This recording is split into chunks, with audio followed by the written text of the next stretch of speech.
Hello everybody, my name is Marlo and welcome back to my custom villager houses tutorial series where we are building a house for each of the Minecraft villager professions. So if you don't want to miss out on the rest of these builds, please feel free to subscribe.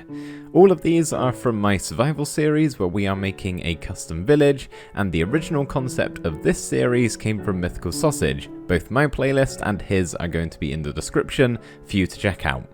So far we have done the Cleric, Weaponsmith, Fisherman and Cartographer houses, but today we are building a home for the Shepard. And as always, here is your materials list for the Shepard's house, mainly consisting of the usual spruce and oak wood, as well as the white terracotta and brick blocks.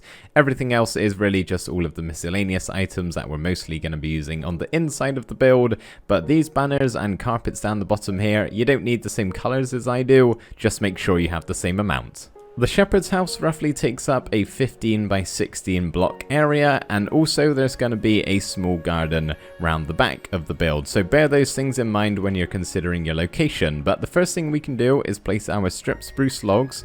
One can go here, then leave a gap of 2, then leave a gap of 3, and then another gap of 2. So 2, 3, and then 2 for the front of the house. The left and right hand side we can place 3 more logs, each of which have a 1 block gap in between. We can do that for the opposite side across, so we have something like that for the left and the right. As for round the back, we can leave another gap of 1 either side with 5 blocks in the middle. So we should have something like this. These 4 pillar points right here can be brought up for a total of 6, so there's 1, 2, 3, 4, 5, 6. And the rest of these can be brought up for a total of 5. So you should have something looking like this at the moment.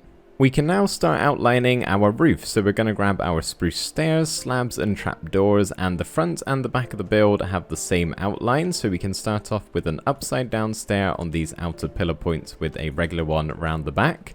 We can then have a spruce trapdoor on the top of both of those, as well as one ever so slightly down in line with the top of that upside down stair. Spruce slab on top of both of those with an upside down spruce stair on top of that pillar point, where we can do the same thing with the trapdoors, 2 of them on each. On top of that trapdoor we can have a spruce stair facing outwards with 1 upside down off the back of that. Spruce trapdoor in the middle, 2 on top, and then a spruce slab in the very centre. As for the left hand side or the right, either or, it doesn't really matter. We can have a spruce stair upside down on these outer pillar points with 2 in the center and just connect them up with slabs. So the left and the right hand side look like this, and the front and the back look like this. We can copy that over 2 more times.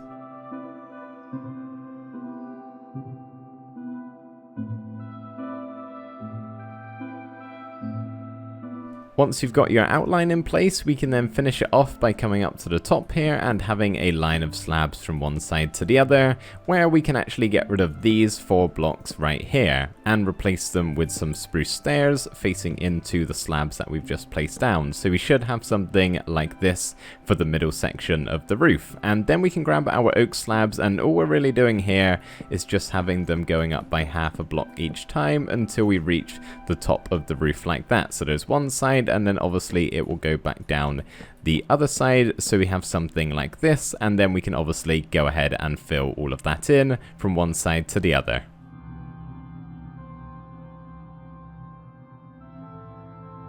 Before we start detailing the house, let's work on the outer area around the back with our oak fences here. So come to the outer log here and place down 1, 2, 3 fences, go in by 1 block and then have 3 again. We'll have 2 and then 2 again. So same around this side, 1, 2, 3, 1, 2, 3, 1, 2, 1, 2 with an oak fence gate in the middle. We can then grab our oak fences again, and then on this fence here, so not the first 3, the one inwards, we can bring that up by 2 on both of the sides and have a spruce trapdoor on top with 1 just in front of it on both of those, and we can hang a lantern underneath. We then grab our fences again and have 1 on these 2 blocks right here, and we're just going to stick a flower pot on top of those. Then we can grab our white terracotta and have 1 on the bottom and the top of these 2 sections right here, where underneath we can have an upside down spruce stair and then a regular one on the bottom block. Same again over this side with a glass pane in the center. Something like this at the moment. As for the middle section, we'll grab our white terracotta again and have 6 blocks going all the way up on both of the 2 sides until we reach the ceiling above, where in the middle we can have 1, 2, 3 and then 2 down either side and a glass pane in the center with 3 blocks just below it. So we have something like this, and for the middle section right here, we'll have an upside down spruce stair in each of the corners, spruce trapdoor on the side, and then we're just going to have, or in the middle, sorry, and then we'll have 3 spruce trapdoors on both of these 2 sides right here, just to make this entrance look a bit nicer. We can then grab our oak trapdoor and have that placed on the glass block with 2 oak buttons either side. Once we have this, we can grab our brick walls and have 2 on the bottom part of these white terracotta blocks. Grab your oak fences again and bring them up by 3 on each side, where then we can have an oak stair facing outwards on top of both of those fences with 3 slabs in the middle, and then the finishing touch can be a lantern in that center block. So the back of the build should be looking like this. As for the front of the house, just for now, we'll go ahead and fill it all in with white terracotta, and then we can go ahead and add in our windows and doorway, which the first one can go right here. That's going to be our door. Leave 1 block in between and punch out those 2 blocks, and then as for the 2 sides here, we'll go 2 down from the top, so that corner block, and then 1 below it. We'll take out those 2. And then we'll do the same over here. So these 2 outer blocks can become glass panes, the 2 up the top here can become oak trapdoors, and then this one will be our spruce door leading into the house, where just in front of it we can have an oak stair, 2 upside down either side and a brick wall on top, an oak fence on top of those with a line of spruce slabs just across the top here, and then we'll just grab our spruce trapdoors and have 2 as shutters for this window right here. For the left hand side here, we'll start off with an upside down spruce stair on that bottom block, 2 below our window, with the grass block on top surrounded by oak trapdoors, just like that, with of course our flower on top of the grass. We can then get our spruce trapdoors and have 2 either side of the window, and place an oak fence next to this spruce trapdoor with a lantern hanging down from below. And then for the left hand side over here, we'll start off with 2 oak fence gates opened up just beside our window here, where in front we can have 2 spruce trapdoors as some shutters. We can then make ourselves a barrel stack just in front of it, something a little bit like that, and just put 3 campfires and extinguish them with a shovel to get some logs stacked beside it. The 2 sides of this building are completely the same, so I'll just show you how to do one and you can copy it on over, but this middle section right here, we can just have a line of white terracotta blocks, 2 on the bottom part of the outer sections with 2 more on the top, and we're going to do the same thing here with the upside down spruce stairs and a regular one on the bottom with a glass pane in the center. So we have something like this, where in the center we can have an upside down brick stair at the bottom here, 2 full blocks either side with then some grass blocks along the top right there, which can be surrounded with some spruce trapdoors as a little bit of a flower bed, and we can go ahead and place some flowers on top and then copy that over to this side as well.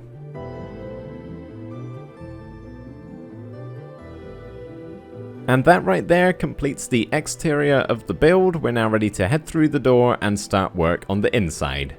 Well, sort of. We actually need to do something with the outside area here, so I guess that's technically not inside, but we also need to do some work on the inside as well. But the first thing we're going to do is grab 4 coarse dirt blocks and break away these 2 grass blocks, this one right here, and then another one here, and replace those with the coarse dirt.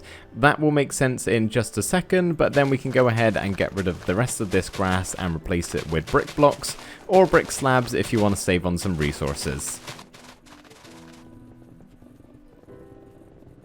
And once you have all of your inside floor filled in like that, we can grab some more coarse dirt, and then we just want to sprinkle a little bit in replace of some of this grass on our outside area here. I only said grab 16, but you can put really as much of this in as you want. We're just trying to add some texture to the floor here, and we can also do a little bit of that with our wooden shovel, just adding in a couple of path blocks here and there around the garden. Something like that should be good. In case this wasn't already obvious, the coarse dirt inside of the build here is meant to be as though some dirt has got traipsed inside, because we're actually going to place a couple of sheep out here considering it is the shepherd's building, and yeah, they're pretty muddy, so they're going to walk some dirt on through into the house. If you're not a big fan of it, just replace it with bricks. It should look fine, but I quite like the look of that. So what we can do now is grab a couple of hay bales and just make a bit of a hay bale stack, but if we're having some sheep in here, we do want to make sure we don't place them right next to the fence, otherwise they're just going to be able to walk on out. So the way I'm going to suggest you do this is have a hay bale underneath the lantern here, with 2 either side and then 1 just out the front here. Something like that looks pretty good, and unless they're pretty good at parkour, they shouldn't be able to make their way out of it, but yeah, just go careful with how you're placing that. Next up, you can grab a spruce stair, and on this block here, I would suggest one away from the brick wall here. Again, you have to be careful that you're not going to let them walk out. We want to place that one there and just surround that with 3 trapdoors and actually just waterlog it as a little bit of a way for our sheep to get a drink. The ceiling in here honestly doesn't look too bad at all, but we could make it look a whole lot better. So the first thing we're going to do is grab our oak slabs here and place a line going all the way across on the top part of that spruce block. We can then grab our strip spruce logs and place 1 above this window here, and it would be the same on this side, where we can then place a torch or some other lighting source, sea lantern, jack-o'-lantern, glowstone, shroom light, anything will be fine, because we're going to cover it up with some spruce trapdoors on the bottom and the sides, just as some hidden lighting. Fold those away like that. We can then grab our oak stairs and have a line of them upside down, 1 block above it and forwards, and then we'll do the same just above it right there, where at the top we can have a line of strip spruce logs going all the way across. We can then copy this, what we've just done, over to this side as well.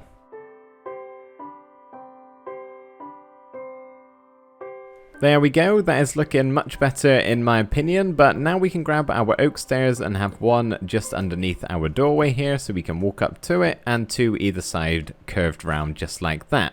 We can then face the door and turn 90 degrees to the left and have ourselves a loom in that spot right there, with an upside down oak stair coming out of it either side with 1 just in front. Then grab your oak fences and have 2 on those blocks right there, with a line of slabs going all the way across the top. On this block right here, 1 in front of the loom, we can have a spruce stair with 2 signs either side as a chair for our shepherd to sit on while he looms away, and then the final touch is to add a banner on that block right there. It helps if it's white because it looks like it's going into the loom and being threaded through, but any color really should be fine. That's just a tiny little detail. Now facing the door, turning 90 degrees to the right this time, we're going to have our bed in the corner over here with a scaffolding piece just beside of it. 1 block in and to the side of it, diagonal from that scaffolding block, we can have an oak stair with 2 oak signs on the side as another little bit of a chair design, where we can then dig down 2 blocks like this and place a lever, flick it on and put our piston right here with the carpet on top. Just a nice little table for our shepherd to sit at once again, maybe to eat something or do something with this carpet, I'm not really sure. But then we can grab our spruce trapdoors and have 1 on the top part of this log right here, so not on that block right there, so you can place something on top of it. Do the same for that white terracotta block, and then another one at the top here. We're going to have ourselves a flower pot on top of the scaffolding here, and then the lowest trapdoor. Inside we of course can put some flowers or saplings, and then on top of this spruce trapdoor we're going to have a chest, and then at the very top point here some sea pickles. If you don't have access to these, maybe another flower pot or something else that can go on a trapdoor is absolutely fine. Over here, just beside our loom and chair, we can have 2 scaffolding blocks right there with a carpet on top. It helps if they're both the same color, and also maybe put the same color banner just above it like that. Maybe you're doing some work over here on the table, letting it dry, I don't really know, maybe it's just been dyed or something like that. But then we can just grab 3 other colored banners and have 1 right here, another one down a block, and then another one up there. And that, for the most part, is the shepherd's house all complete. I guess the final thing would be to get a couple of sheep in our garden here to roam around on the inside and probably walk inside and disturb our shepherd in here, who, again, just left. He didn't even want to pick up the loom. They always do this to me. Oh, you're being a fisherman instead. That is not what I wanted at all. That is actually a prime example of why you have to be careful using barrels in these builds if you're planning on actually having some villagers inside, so do bear that in mind when you're using those barrels. They can be a bit tricky sometimes, but that, everybody, is going to be it for this tutorial. I really hope it helped you out. Thank you ever so much for watching, and I will see you next time. Bye for now.